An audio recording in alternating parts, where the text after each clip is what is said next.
Thank you to our sponsors, Little Voices. Are you a teacher with a passion for drama, music and performance, or feeling stuck in the classroom? Little Voices gives you the chance to step into a role where you can truly inspire young minds through the arts. This is a company I know well and admire. They're passionate about child development, highly rated and genuinely transformative. With small group teaching, a focus on confidence and creativity, with the opportunity to guide children through Lambda qualifications, you can make a real impact.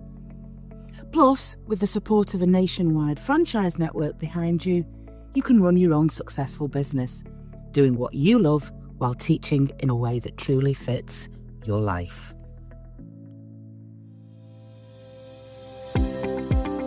Hello, and welcome to the Pit Pony Podcast with myself, Sharon Corley, and me, Sarah Dunwood, in which we talk to teachers from all walks of life who exited the classroom from what they thought was a job for life and thrived on the other side of teaching.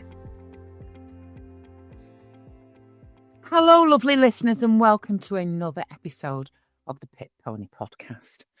And on this special episode, Sharon and Sarah are going to be holding some space to talk about one of the biggies in the world of education, because very often, Sarah, you and I can start to chew the fat and you will say things like, yes, but this also applies to lots of other industries and this is commonplace in this sector. We are going to talk about something that doesn't apply to. It has remained one of the biggest mysteries to date as to why teachers have certain opportunities to resign 3 times a year, the teachers' resignation dates. That's what we're going to talk about today. We are going to talk about this concept of why it is a big spike in our Facebook group when it comes to resignation dates. Now, before we start, Sarah, just a frame for the non-educator out there and explain what we mean about these resignation dates, these resignation windows, because in any other walk of life, someone would go, I'm resigning, I'm going to put my notice in, I'll serve my notice. It's not the case in teaching. And then we'll dig into different types of people and why they're resigning. But talk us through this window of opportunity for resignation, please. Okay, so most schools, doesn't apply necessarily to independent schools and it doesn't apply to some multi-academy trusts, but most schools operate on the resignation periods that are defined in the Burgundy Book, which is you can resign by no later than the 31st of October to leave on the 31st of December in any given year. You can resign on the 28th of February or the 29th in a leap year to leave on the 30th of April. But most schools will honour that as whatever the end of the Easter holidays is, depending on. And then the final one is May the 31st to leave on the 31st of August. So I want to go to something with that because that's written in Burgundy Book and contracts as 2 months in the autumn, 2 months resignation period in the autumn term, 2 months resignation period in the spring term, and 3 months in the summer term. And some people get themselves mixed up with that and think if they resign at the end of September, they're giving 2 months notice, and that is not correct. It's 2 months from the resignation date, i.e. the 31st of October to the 31st of December. So it's not a floating 2 month period or 3 month period. And I think the critical bit for me with that is that I think many schools, if you miss that resignation date, they are harsh about it and will say, no, you can't go now until the next resignation period. There are some schools that will allow you to negotiate out within a couple of days, but it's not. It's there's no expectation that a school leader would have to do that. It's completely discretionary. But I think the big one for me is when people, we'll talk about this in more depth, when people dither at the May half term one, the 31st of May, and decide, I don't know if I want to, blah, blah, blah, and they don't, then actually they are then stuck for June, July, August, September, October, November, December.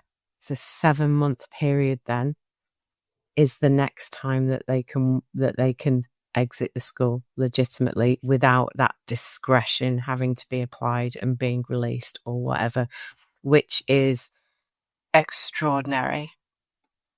It's truly extraordinary. I'm the 31st of May and I decide to resign on the 7th of June. Yeah. I'm there till when? 31st of October? 31st of December. Because I've gone into the 31st of October window, haven't I? Yes. So if I'd not resigned by the 31st of May, any time after that, I am there till the 31st of December, unless discretion is applied. So if I find the job of my dreams on the 10th of June, I can only tell my next employer that I can start in January the following year. Okay, so we can see straight away, can't we, why people feel very pressured at 3 points in the year, because there's no fluid flow, ebb and flow when it comes to resignation. And actually a 6-week notice period isn't even on the books anyway with teaching, because it's a minimum of 2 months. So is it any wonder why people feel trapped and pressured to make these decisions, particularly, and this is what sits around them, the anxiety and the panic that comes and spikes in our Facebook group when it comes to these periods, I've missed the 31st window, is because they are so unhappy and they've no other job to go to. That's one of the main pieces, isn't it? I want to get out. I know I'm trapped for X amount of months if I don't go now, but I have nothing else secured. So that's a big one. And also people who are resigning because they know they're leaving the profession. That's a huge one as well. And resigning and I'm never going back to teaching. There is so much pressure on teachers when it comes to resignation dates. And fear. Oh, yeah. And fear. And that fear sits for me, you've just got to the nub of it. No other job to go to is one of the critical things, because then you go into what's my baseline, can I afford to keep a house? Some people have got no flexibility, they're a single parent, they haven't got family nearby, a whole variety of things, or they're in the process of finding a job outside of teaching, and that in and of itself is probably another episode, because that is not an easy process. And I think in some respects, I'm not minimizing the challenge of finding a teaching job, but it is a known quantity in terms of what the process is. You apply. If you get shortlisted, you go for interview. You generally know what the interview is going to look like. And you also know that you're going to know on the day whether or not you've got that job. And most teaching applications, you've at least got a solid starting point that you can tweak and adjust from. You're in the flow. They're in the flow of it. And I think people either underestimate how challenging it is finding a job in a different sector, and also the scale and scope of what they are going to need to apply for. And therefore have got a real balancing act, which is almost impossible in terms of how much time it is going to take you whilst you are still in teaching in order to be able to do those applications, or you don't, and you come out and you take a punt and you hope that you find something. And I do think that's an episode in and of itself, that whole process. And just to touch on that, people think it's A or B. I'm either resigning, I've got another teaching job to go to, or I'm resigning and I've been able to do some real lining up, so I have got another. Right. If we go back to the basic principles of the original Pit Pony video, all those many, many years ago, do not start to consider resigning next steps jobs unless you have done the basic rule of thumb where you know your finances. Now, you might be considering resigning because you are absolutely on your knees. Your mental health is on the floor. I will guarantee you that if you know your figures, you will be automatically more empowered than you are without knowing them, because part of the reason we feel trapped is because of that salary. And I have had some conversations, Sarah, with people who are in real emotional crisis over this, resigning. What am I going to do? What can I afford to do?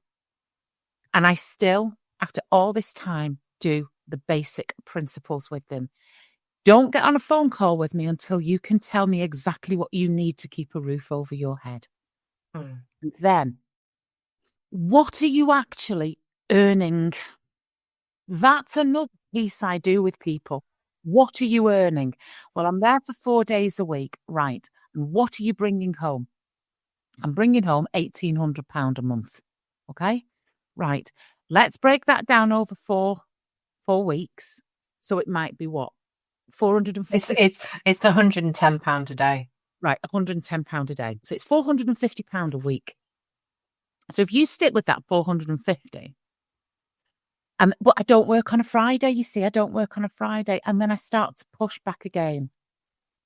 Do me a favour, just generally estimate how many hours you've worked as that 4 day a week, because I'm not going with 4 day a week anymore. And then they'll go, oh, well, I get up in the morning and I'm in school for 8 o'clock. I leave at 5 and then I maybe do another 3 hours when I get in at night. Okay, so you're in 8, 9, 10, 11, 12, 1, 2, 3, 4, 5. You don't have a dinner. So there's 9 hours. And then you do another 3. Okay, so you're working 11 hours a day. Believe me, listener, if you are not in education, that isn't even that much when it comes to an overworking teacher. They can wipe your eye with 11 hours a day. I'll tell you that for nothing. And I might do a couple of hours on a Sunday. So let's have a look at this. On average, would you say, and that's for somebody who's doing 4 days a week, £450 a month, would you say 60 hours you've worked? 55 hours. Okay, can you do me a favour? Can you divide 450 for me, please? No, not 450. Are you doing a month or a year? A month or a week? Okay. Great. 450, please. And can you divide your £450 by your 55 hours? Yeah, you're on £8 an hour, love. Oh my God, I'm working for £8. Yeah, you're working for £8 an hour. Okay, but let's go back to it. You're a teacher and you're on £450 a week. Yes, you don't know whether or not to resign. You don't know whether. Let's go to £450 again, shall we? And let's say you're now working 30 hours a week. You're looking for a job of £15 an hour. In the interim, to get you out and meet that resignation date, with the greatest of respect, there are jobs you can walk into tomorrow that don't need a 12-week, it's the civil service, or 13 weeks because it's the prison service. You can go and get a job working in retail that will take you on tomorrow potentially for £12 an hour. Or you can go and work at Marks and Spencer's, or you can find some other interim, even if it's supply. Okay? Find an interim bridge to get you out. And then you can start to apply for what you want to do. It doesn't have to be an all or nothing, because it always comes down to what do I need to bring in. And then, of course, I have the conversation, and they're not the breadwinner. They've got a husband and all the bills are bloody met anyway. So I throw my pen up in the air and go, for crying out loud. Anyhow, that's the fear of being trapped. I cannot leave one job until I've got another. And I'm trapped by these resignation dates, and I'm becoming incredibly ill. If by the 31st of May, you are in that dilemma and you've done your figures and you can see a light at the end of the tunnel because you've already started to go on Indeed and put the word out for your local Marks and Spencers or your Amazon. Or there's a woman the other day, she lined herself up with a great job delivering prescriptions, pharmacy, driving around, £14 an hour. Set yourself up and get your lifeboat. It's basic pit pony stuff, right back again to the original video.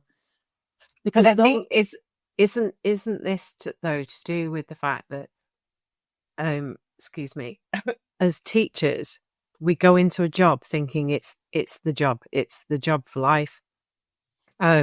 Whether we've come in straight out of university, whether we're a career changer and we've decided that that's the next phase, we are, I think, as a profession, we see the job as the anchor point, and therefore you can't lift that anchor point unless you've got another anchor to put down. Correct. There's a real psychology behind it, isn't it? And I think, but I think I see a lot of advice in the group where people say exactly this, that the first job out doesn't need to be your next forever job. It can be a stopgap. And actually, if you don't like it, then you find something else and you don't have to stay at that, because there's a huge amount of untraining to do in your own mind about, well, I go and get another job.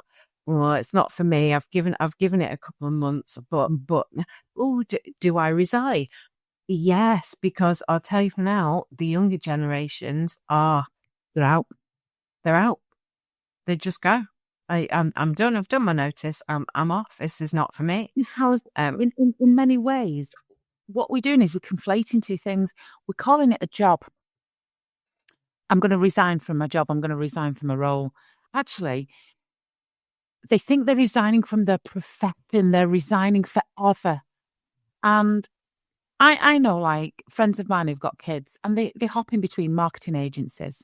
Okay, so they don't like the job with this marketing agency, so they go and get another job in another marketing agency. Actually, that's what you're doing. You're leaving a school. You're leaving one school. You're not leaving the job. You're not leaving the profession necessarily. You are resigning from that school. Okay? And there are going to be so many other opportunities available to you. Now, okay, we have this huge panic because we've gaslit ourselves, particularly the Gen X teachers, that if you've got a break in service that you can't explain why, that means you're never going to be employed ever again. Because rightly so, employers say, well, what did you do between these two dates if you're going back into the profession? Well, I left my job and I explored something else. I've not committed an act of treason against, the Roman Empire of teaching where I'm never going to be employed again. And as long as I can show where I was working and what I was doing, and yes, your last reference, if you're going back into teaching, will always be the last school you worked in. So we'll talk about references another time. I'm not going down that mine shaft at the minute. But this idea of being absolutely frightened to death of putting your resignation in, particularly around that 31st of May, because you've nothing else lined up, then line something up pretty quickly, because you can. I think there's something else there about timing as well, because again, comes up on the group loads at the October one for going in December and the February one for going at Easter, is people going, well, will the school that I'm applying to think badly of me? Will my school think badly of me for going mid-year? The school that you're applying to, no, because they need somebody. the school that you are leaving, there are 3 fixed resignation points for specifically this reason. They expect that people are going to go at those resignation points, and it's all designed to allow the next person to be in place for the next point in time. And I think I do want to reflect on the things that are keeping people from putting their resignation in, because it's not always about finding the next job. It's not always about the money. It's not about, always about money. It's about the fact that they think if they particularly got an exam class and they're going to leave, they have ruined those children's lives. That's it. How can I leave my exam class? So I'm going to stay in a job where I'm miserable. I'm going to put my own needs second, right? With the greatest of respect. I'm an English teacher. I've got a year 11 exam class. Do you know what? There's loads of me. There's loads of me. There's loads of people who know the syllabus, who can go in and can teach it, and you're part of a department. So actually, that does hang people in, doesn't it? And I've had a conversation with somebody I know in recent months who was exactly wrangled that, with a variety of life circumstances going on around them that would have had any normal person on their backside, and they were just about clinging on with their fingernails.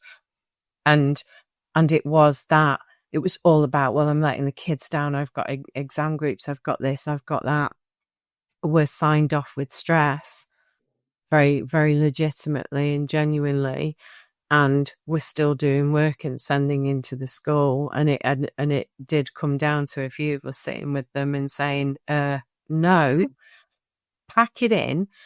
And also, if you go, there will be somebody in your spot before you could even conceive of them being in your spot. Right. They will get someone. We are not irreplaceable, and we like to think that we are. Good. You're not that good that we couldn't bring somebody else in. And it's really hard to have that tough talk with yourself, because we are used to putting everybody's needs before ours. The kids, our own family. And that's a piece of work that needs to come out of it. And it is the true definition of self-care. How do you think so low of yourself? It's like Schrodinger's self-esteem. You think so low of yourself that you're not putting yourself first, but you think so highly of yourself that you're completely irreplaceable.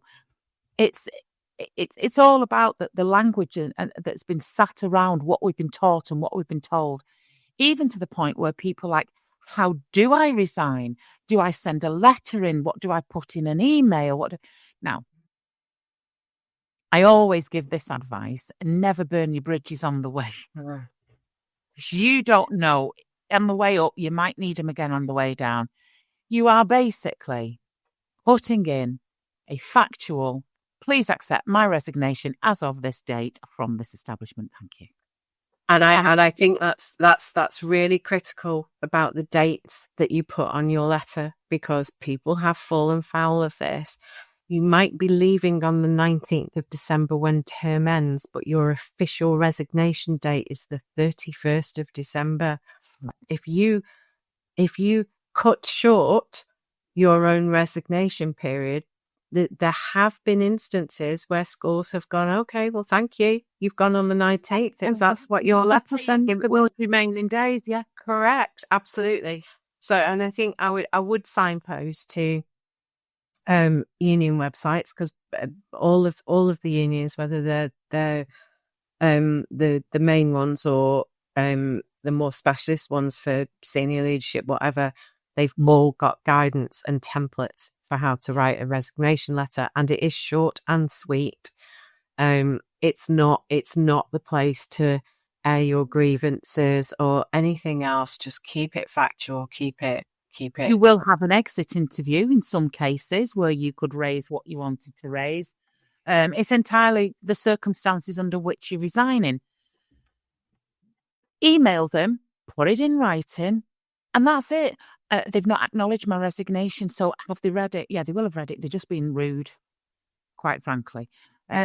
which should confirm you've made the right decision. But that's also something, isn't it? Have they accepted it?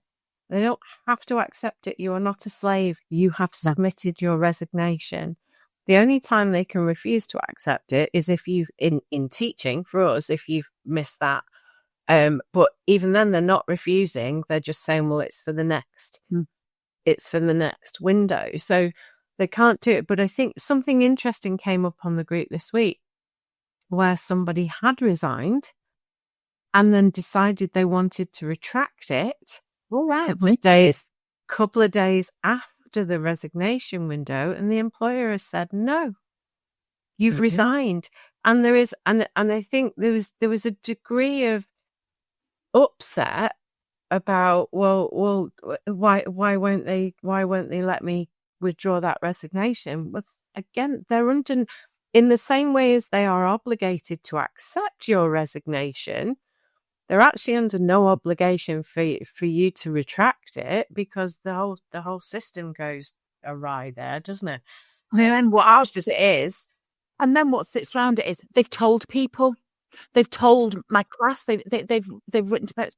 Yeah, we've got to find a way of taking ourselves out of this and remind ourselves and empower ourselves that this is a contract of employment. It's not a them. It's not a me. I'm an employee number. That's if you're in a pretty toxic school. If you're in a good school, and if you're in a lovely little family unit, your head teacher will want to know why. Talk to me about it. Is there anything I can do to keep you? They might offer you part-time because you are flagging up that you want to go, and all sorts can sit around that. I do want to interject though, in terms of, when somebody resigns, that is a resignation of the contract between that person and the employer. I think it's peculiar to teaching, but there is something for me about it being, to a degree, to a point, within the control of the teacher of when and how they speak to their classes about it. Sorry, because now that I don't think there is I don't think there's anything statutory, but I think as a courtesy, that shouldn't just be an announcement. And I've had it in schools where I've worked in, where I've told the staff after telling the head, and said specifically, please can you not mention this to the children yet, because I want to speak to my groups. I'm going to do it over the next week. And then a group has turned up at my classroom, and one particular member of staff has gone, oh, do you know Mrs. Dunwood's leaving? And the kids are all coming and upset. That, I think, is appalling. I just think that's really bad form. But it's also to be expected. People are people. They like something to tittle-tattle about. Can we go to something about resigning when stressed? Oh, yeah. Because I've seen it, again, we see that in the group. When people are at their lowest points or a low point, and they're really struggling, and they're signed off with work-related stress, and the number of posts I see where people will say, I'm off with work-related stress, I can't take it anymore, I'm going to resign. Two things for me with that. You never make a life-changing decision when you are in that mental state of health. You just don't. Unless you've been screwed on a support plan, and then you do. And then you do, yes. But when something is within your control, and it's because unlike most professions, we as teachers, we do actually have very generous occupational sick leave. And I know it isn't always the case, but actually a period of absence in relation to work-related stress with the right strategies and all the rest of it might actually be enough that you are well enough to go back to that job, or that something changes and things are put in place. Whereas if you resign you've thrown away that occupational entitlement, and put yourself in a time sensitive position in terms of having to find the next thing whilst you're still not well and still trying to recover. So I think one of the things I would always, and I have always counseled people about, is don't resign in haste. Yeah. Don't resign in haste. Make sure it's a really considered decision, particularly if it's to do with your own mental health. It might feel like it's the thing that you need or want to do to make it go away. Yeah. But it might actually be a decision that in 3 months' time you go, why did I do that? Because I had put some space, put some air between the tires. And actually, it is an expression, start to heal. You can be doing things. Being off on work-related stress. We've talked about this till we're blue in the face, Sarah. If you are off with work-related stress, that is the time you work incredibly hard on yourself. That's the time when you are going to the gym. That's the time when you are on mini breaks. That is the time when you do all of those Pilates classes and counselling and occupational health to get yourself back in a position where you can then make that decision. And I think this goes to the typical type of teachers and their personalities and where they come from and the types of people who are attracted into our organisation. Now, it's interesting. We spoke on a previous podcast about certain generations, okay, and Generation X. And then I think it would be fair to say that the youngest generation who could be teaching currently are not millennials, generation, where they'll... Are they Gen Zs? Gen Zs are 1997 to 2012. And then 2013 is Generation Alpha. So 2013. So some of the Gen Zs, my son's a Gen Z, so he could be teaching. So we've got these generations within. Now, we've already made a blanket statement that Gen Zs walk, okay? They hop between jobs, and they do. They do. I wonder if the Generation Z teachers do the same, or they get sucked into this guilt, this mindset about resigning. I don't know. Do they walk quicker? What do you think? I'm seeing, and I can never tell from the post because as much as we know who, we don't necessarily know any details about them. But I am seeing an increasing number of ECTs who the wrangle is, I'm really struggling with the whole ECT thing, and actually seriously considering jacking it in and walking away. But then I'm going to reflect back on my own training back in 1994, 95, that because I did a 2-year B.Ed and was QTS on the outcome of that, and was also in that weird little window of time where there was no probationary year. So you literally qualified and went straight in. So I had to do 3 teaching practices over 2 years. And by the end of my second one, I was ready to quit. They were the most appalling teaching practices. And it was only for the fact that a couple of my friends were kind of 3-4 years ahead of me. And their advice to me was stick it out, get the qualification. And then if it's still not right when you qualified, go and do something else. But you've always got it.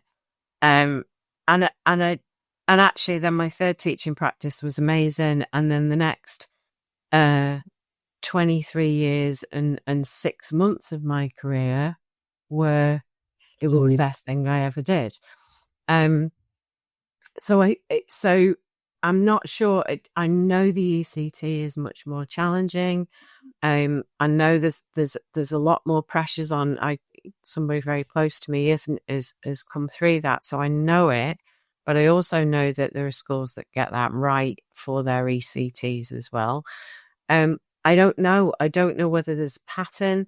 I don't know whether the younger ones are more, and I don't mean that in a derogatory way because I am getting on a bit, but whether that younger generation of teachers are less inclined to stick with something that isn't right for them and are a bit more self-assured and prepared to make those decisions. I don't know if that's the case. Got healthier boundaries. Maybe. I don't know. No, I don't know. an answer to that question, we don't know, but it is a big emotional and psychological pressure and fear. This idea of resigning. Some people just do it. Yeah, but at the other end, take away the younger entrants or the newer entrants to the profession. Those people who've been in it longer then get stuck with another thing, which is the mythical value of the pension, which, yes, it's a good pension, but if I go, then I'm not going to get a full pension. And it's like, well, actually, if you carry on, and I've talked about this on another podcast, I've seen too many colleagues pass away either just before they were about to take their pension or within 6 months of them taking the pension. So the pension isn't, it shouldn't be the insurmountable object if you are desperately unhappy in your job, because your job takes up, at least in real terms, it should take up a third of your day, 24 hours a day, Monday to Friday. For teachers, that's not the reality. It takes up at least 50% of their life, of what, so the pension shouldn't be it, is my take on that, which is very easy to say when you've got 23 years worth of pension. But I didn't give it a second thought, even though I had a plan that I was going to work for another 10 years and I would have had another 10 years in my pension. When I went, it was not even it was, I need to get out now or I am done. Yeah, but if you think about it, if we go back to this generational thing that we're doing, so we're Generation X, 1965 to 1980, all right? And then I was raised by baby boomers, which are 1946 to 1964, okay? I was drilled into me, I had it drilled into me that the pension is everything, okay? These are people who pension was everything. Get a mortgage, get a pension, have a job for life. The rhetoric and the work ethic in my upbringing was such that the job was everything. I've talked about this before, about having a mum who worked every single Saturday morning in the bookies on Newton High Street, so we could go away for 2 weeks in Torquay every year, right? So we lost our mum at the weekend. Dad used to look after us, or we'd go to Auntie Mary's and that kind of thing. So my mum was working every single Saturday for, I think it was a week in Beverley Park in painting. Where's the logic in that? So for 49 Saturdays, we don't see her for 7 days. But that was you go on holiday, you get a mortgage, you get a car, you avoid HP, you don't get yourself in debt, you don't get things on credit, you save for things and then you buy them.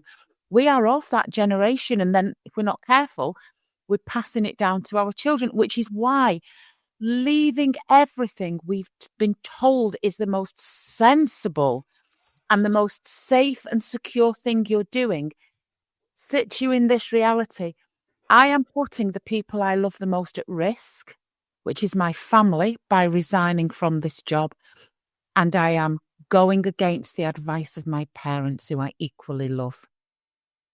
So there is this huge emotional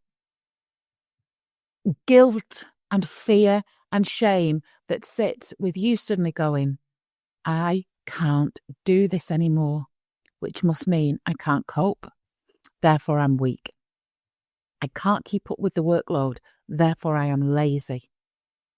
I am not good enough. and I have failed at the one thing I loved doing the most in the world. So even though we've talked about just put a factual resignation in, go and have a look for a job in Marks and Spencer's in the interim, you are talking to two people who are empaths through and through. We spend so many hours with the vulnerable people in our profession. Believe me, I can spot you in a crowded room a mile off. Get it, and I understand it. But just hearing it on a podcast and being framed in that way, that you feel you are letting the people you love the most down, your dependents, and you are going against the advice of your parents who you admire, we understand. However, put your frigging resignation in before you become so unwell. Those kids are looking after you anyway, and your parents are now worried about you. Here endeth the lesson, pal. On a side note, can I take you back to the start of the podcast where you referred to us in the third person? And on this podcast, Sharon and Sarah will be talking about what on earth was that about?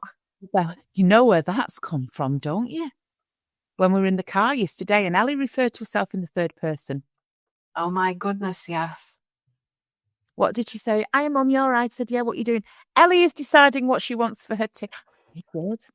I'm going to refer to us now in the third person from now on. We deserve it.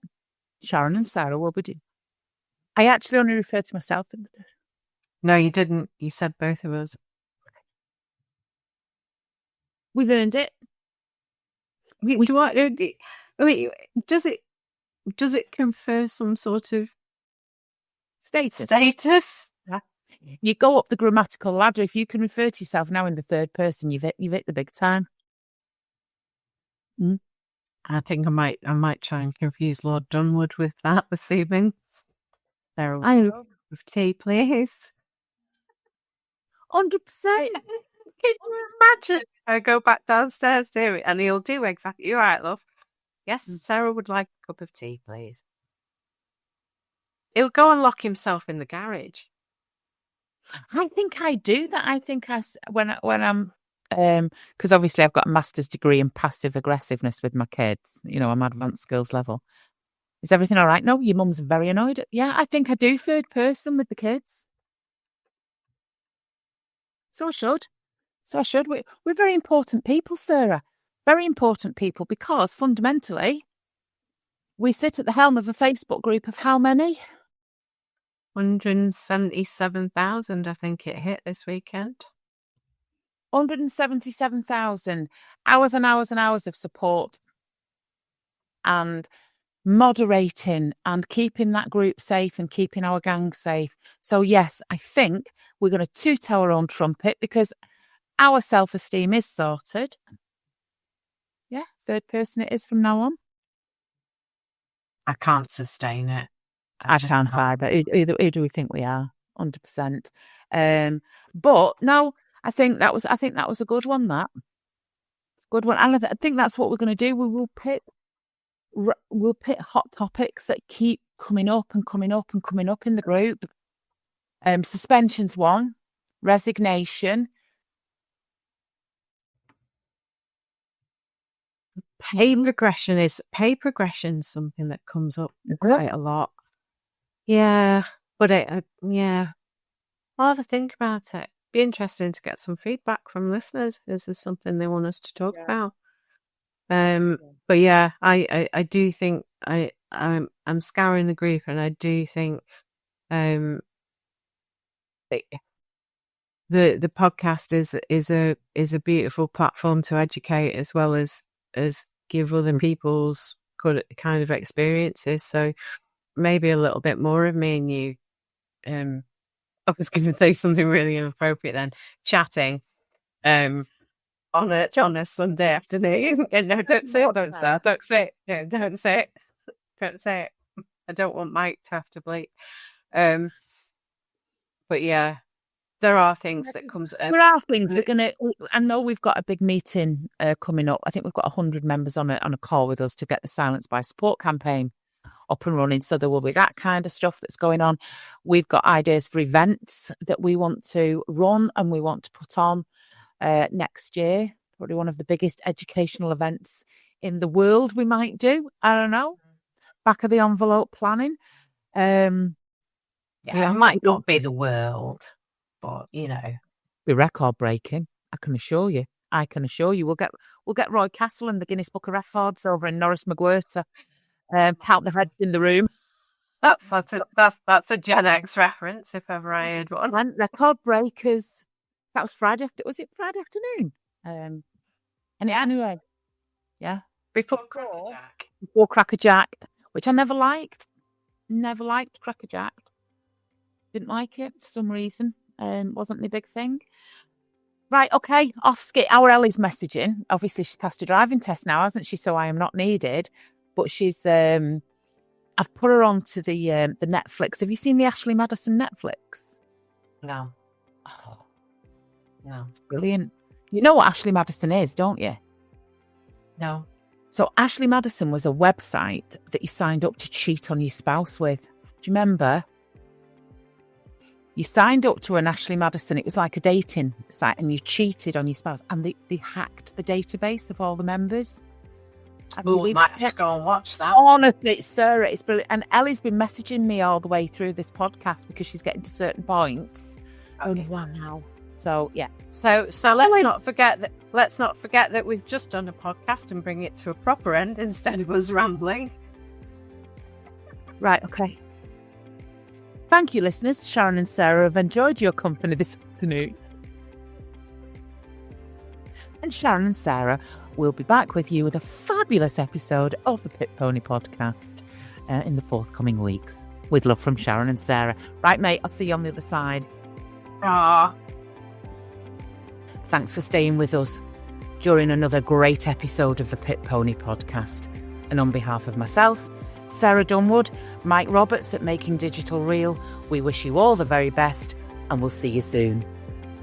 If you wish to contact me directly for a support session or a clarity call for your next steps, please find my link in the comments below. See you soon.